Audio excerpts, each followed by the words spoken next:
नमस्कार दोस्तों, कैसे हैं आप। आई होप कि आप सब अच्छे होंगे। दोस्तों, स्वागत है आपका आपके यूट्यूब चैनल सुपर टीच में। आज की वीडियो में हम बात करने वाले हैं मध्य प्रदेश कर्मचारी चयन मंडल भोपाल द्वारा जो एक अपडेट सामने आई है, जिसमें प्री नर्सिंग सिलेक्शन टेस्ट और जनरल नर्सिंग एवं मिडवाइफरी ट्रेनिंग सिलेक्शन टेस्ट का आयोजन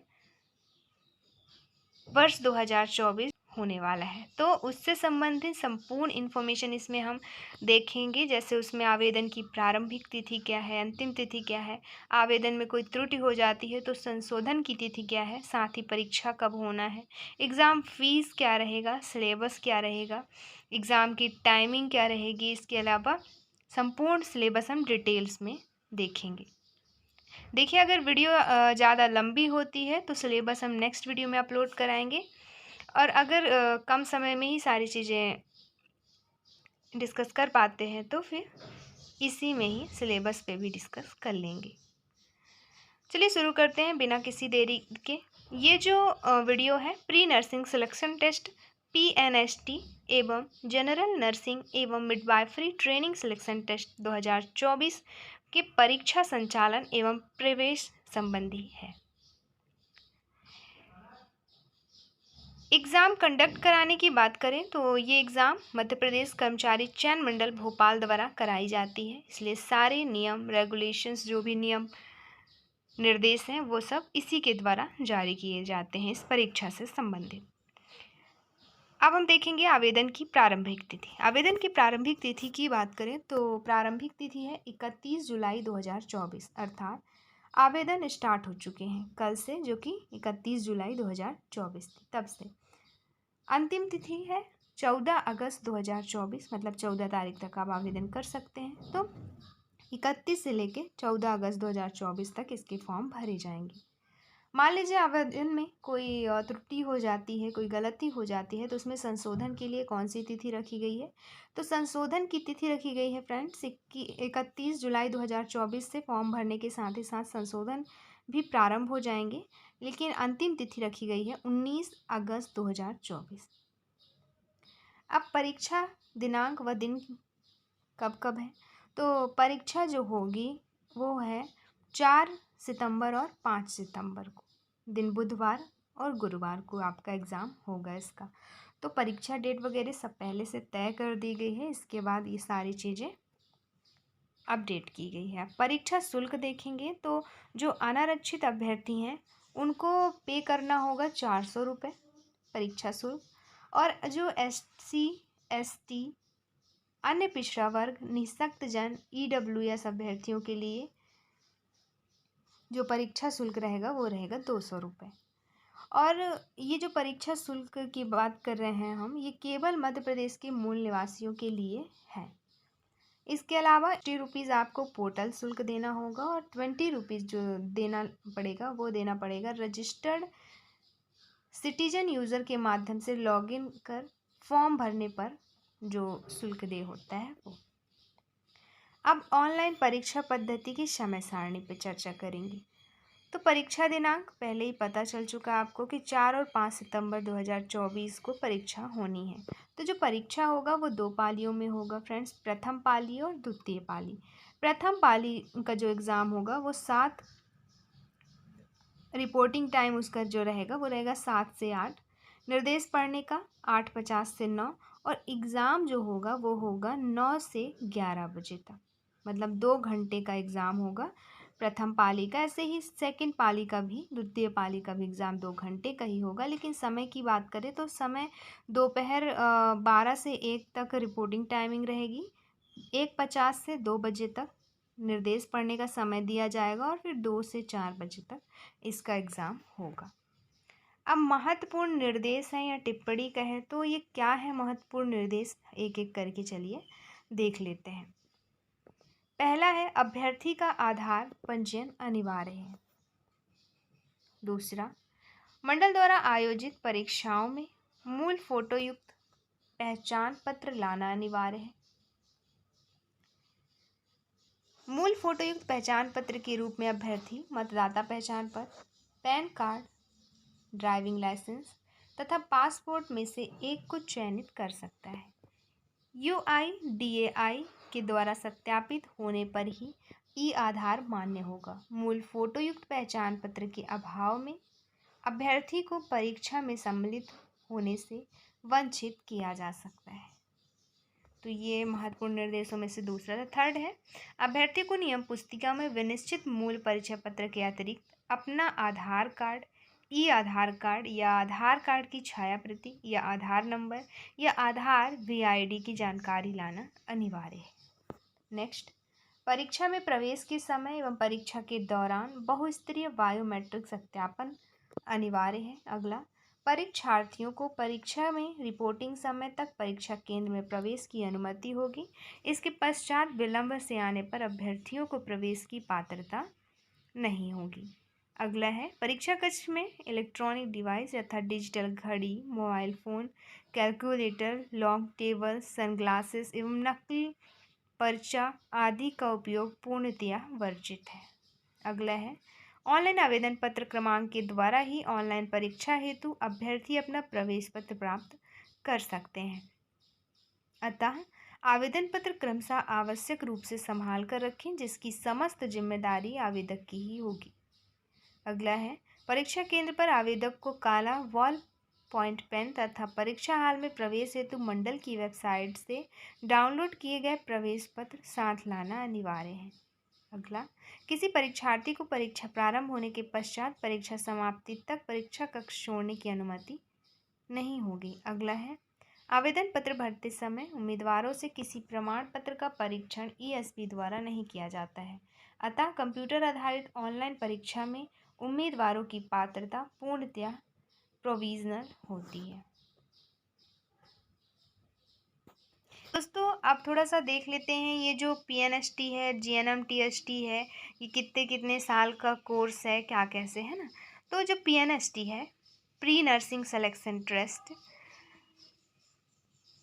मध्य प्रदेश में संचालित शासकीय स्वशासी एवं निजी नर्सिंग प्रशिक्षण संस्थानों के BSc नर्सिंग जो कि 4 वर्षीय कार्यक्रम है, और जो GNM होता है वो 3 वर्षीय पाठ्यक्रम में प्रवेश होता है। तो BSc नर्सिंग होता है 4 साल का, GNM होता है 3 साल का।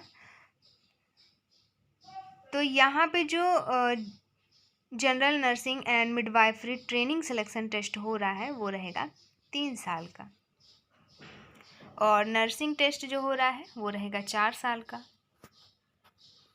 अब यहाँ से अध्याय 1 से पूरे सामान्य नियम वगैरह दिए गए हैं, परिभाषा दी गई है, शैक्षणिक योग्यता एवं अन्य अर्हता दी गई है। तो ये हम देख लेते हैं। अब यहाँ पे जो जो जरूरी होगा एक अभ्यर्थी को वो हम सारी चीज़ें पर डिस्कस करेंगे। तो शैक्षणिक योग्यता पे चर्चा करें तो दोस्तों, सबसे पहले कि आप तो भारत के नागरिक होने चाहिए। दूसरा, केवल मध्य प्रदेश के मूल निवासी को ही महिला आरक्षण का लाभ प्राप्त होगा। तीसरा, BSc नर्सिंग पाठ्यक्रम में प्रवेश हेतु उम्मीदवार माध्यमिक शिक्षा मंडल मध्य प्रदेश, राज्य मुक्त स्कूल शिक्षा परिषद भोपाल या CBSE या ICSE अथवा अन्य राज्यों के स्कूल शिक्षा मंडल से प्राप्त मान्यता प्राप्त 12th कक्षा में भौतिकी, रसायन शास्त्र, जीव विज्ञान विषयों को लेकर न्यूनतम 45% अंकों से उत्तीर्ण होना चाहिए, तो ही आप इसमें आवेदन कर सकते हैं। मतलब 12th क्वालिफाई यहाँ पे शैक्षणिक योग्यता मांगी गई है, किसके लिए? BSc नर्सिंग के लिए।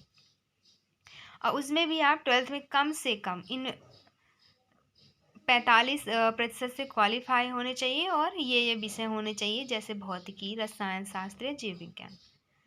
इसके अलावा अंग्रेजी और हिंदी पृथक पृथक उत्तीर्ण हो। साथ ही आरक्षित वर्ग जो है SC, ST, OBC के उम्मीदवार हैं उनको 5% अंक की छूट दी जाएगी। मतलब यहाँ पे वो अगर 40% अंकों से उत्तीर्ण है तो भी आवेदन कर सकते हैं।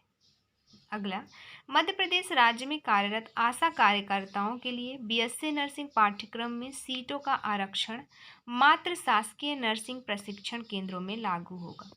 तो यहाँ पे आरक्षण की बात की गई है। जो आशा कार्यकर्ता है, अगर वो ये अप्लाई करते हैं, ये फॉर्म करना चाहते हैं नर्सिंग BSc नर्सिंग का कोर्स, तो उनको आरक्षण तो दिया जाएगा, लेकिन केवल और केवल शासकीय नर्सिंग प्रशिक्षण केंद्रों में, ना कि प्राइवेट वाले में। तो जो भी मध्य प्रदेश की आशा कार्यकर्ता हैं वो बीएससी नर्सिंग करना चाहते हैं तो कर सकते हैं, उनको आरक्षण का लाभ भी दिया जाएगा। अब हम देख लेते हैं आयु सीमा। प्रवेश परीक्षा में भाग लेने के लिए अभ्यर्थी न्यूनतम 31 दिसंबर 2024 को 17 वर्ष का होना चाहिए। मतलब अगर आप आवेदन करना चाहते हैं तो आपकी उम्र कम से कम 17 साल होनी ही चाहिए। फिर यहाँ पे निहरताएं संबंधी चीज़ें बताई गई है, जिसे आप एक बार रीड कर लीजिएगा। आरक्षण संबंधी नियम विनियम बताए गए हैं। फिर प्रवेश प्रक्रिया संबंधी पूरी इन्फॉर्मेशन दी गई है।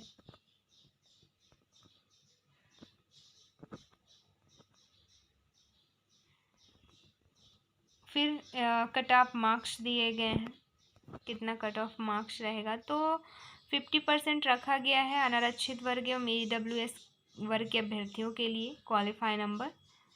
फिर 45% दिव्यांगजन के लिए और 40% SC ST OBC वर्ग के अभ्यर्थियों के लिए रखा गया है न्यूनतम अर्हता अंक। अभ्यर्थियों द्वारा आवेदन प्रस्तुत किए जाना संबंधी इन्फॉर्मेशन प्रस्तुत करने के साथ ही क्या क्या दस्तावेज अपलोड करने हैं, तो जैसे 10th की मार्कशीट, 12th की मार्कशीट, जाति प्रमाण पत्र, मूल निवासी प्रमाण पत्र और EWS प्रमाण पत्र। आवेदन शुल्क पर हमने पहले ही चर्चा कर चुके हैं। परीक्षा का पाठ्यक्रम क्या रहेगा, ये सारी चीज़ यहाँ पे बताई गई है। तो जो पाठ्यक्रम रहेगा परीक्षा का, MP बोर्ड जिसमें भौतिक विज्ञान 20 नंबर, जीव विज्ञान 20 नंबर, रसायन शास्त्र 20 नंबर और सामान्य ज्ञान 20 नंबर एवं अंग्रेजी 20 नंबर के पूछे जाएंगे और इनके आधार पर परीक्षा आयोजित की जाएगी। सह वरिष्ठता संबंधी चीज़ें बताई गई कि मान लीजिए किन्हीं दो अभ्यर्थियों के समान नंबर आ जाते हैं तो प्रायोरिटी किसको दी जाएगी, तो वरिष्ठता के आधार पर दी जाएगी, ऐसा लिखा है।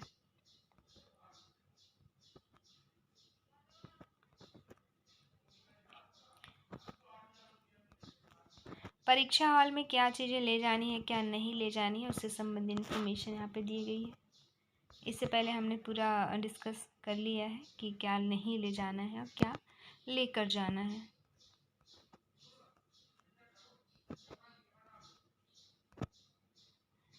अब यहाँ पे प्रतिपूरक समय हेतु शर्तें दी गई हैं। फिर प्रवेश पत्र प्राप्त करने की प्रक्रिया। तो प्रवेश पत्र आपको कहाँ से प्राप्त होगा, तो वो होगा दोस्तों ESB की ऑफिशियल वेबसाइट से। प्रवेश पत्र जैसे www.esb.mp.gov.in है MP ESB की वेबसाइट, उसके माध्यम से आपको ऑनलाइन आवेदन पत्र क्रमांक का प्रयोग करके प्रवेश पत्र प्राप्त होगा। फिर परीक्षा प्रवेश पत्र 2 भागों में उपलब्ध कराए जाएंगे। जैसे पहले सिर्फ पहले जो एडमिट कार्ड शो होगा उसमें आवेदक का नाम, परीक्षा का नाम, रोल नंबर और परीक्षा केंद्र का विवरण रहेगा। और इसके अतिरिक्त एक भाग में आवेदन पत्र में भरे गए शरीर के स्थायी पहचान चिन्ह तथा फोटो युक्त पहचान पत्र का विवरण तथा क्रमांक भी अंकित होगा। परीक्षा के दौरान ही वीक्षक के समय अभ्यर्थी को प्रवेश पत्र के निर्धारित स्थान पर हस्ताक्षर, बाएं हाथ के अंगूठे का निशान तथा हस्तलिपि अंकित करना होगा। फिर मूल्यांकन पद्धति बताई गई है यहाँ पे।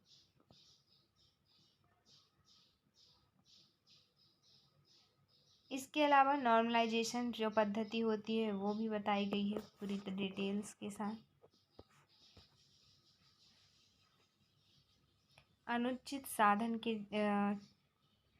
डिटेल्स दिए गए हैं।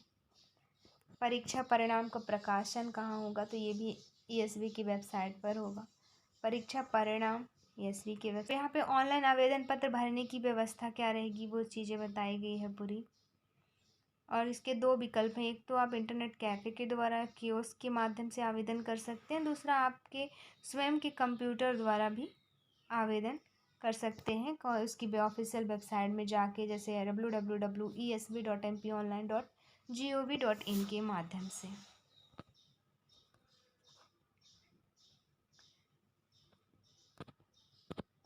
परीक्षा शुल्क का भुगतान आपको 2 तरीके से आप कर सकते हैं, तो क्रेडिट डेबिट कार्ड से, एक दूसरा इंटरनेट बैंकिंग के माध्यम से।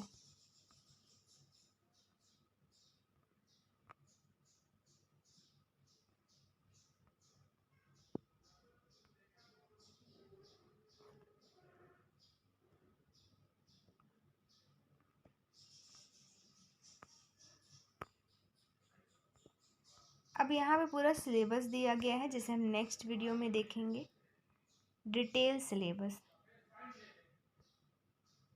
इस वीडियो में बस इतना ही, मिलते हैं नेक्स्ट वीडियो में। इसी के सिलेबस पर डिस्कस करेंगे क्या है पूरे टॉपिक वाइज टॉपिक्स, और कैसे तैयारी करना है, और सारी चीज़ें। वीडियो अच्छी लगी हो तो फ्रेंड्स लाइक शेयर सब्सक्राइब जरूर करें, दोस्तों को शेयर करना ना भूलें। धन्यवाद।